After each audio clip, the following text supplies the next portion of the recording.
જિલ્લો પાટણ સમી તાલુકાના કઠીવાડા ગ્રામ પંચાયતના સરપંચ તરીકે જ્યોત્સનાબેન ગોપાલભાઈ ઠાકોર બિનહરીફ જાહેર થયા। પાટણ જિલ્લો સમી તાલુકામાં ગ્રામ પંચાયતોની ચૂંટણીઓના પડઘમ શરૂ થઈ ચૂક્યા છે। સમી તાલુકામાં ગ્રામ પંચાયતોની ચૂંટણીમાં રાજકીય ક્ષેત્રે ગરમાવો જોવા મળી રહ્યો છે, ત્યારે સમી તાલુકાના કઠીવાડા ગ્રામ પંચાયતના સરપંચ તરીકે જ્યોત્સનાબેન ગોપાલભાઈ ઠાકોરની બિનહરીફ વરણી કરવામાં આવી રહી છે।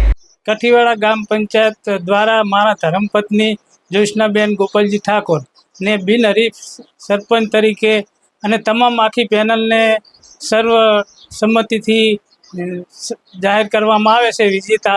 તો એ બદલ સર્વ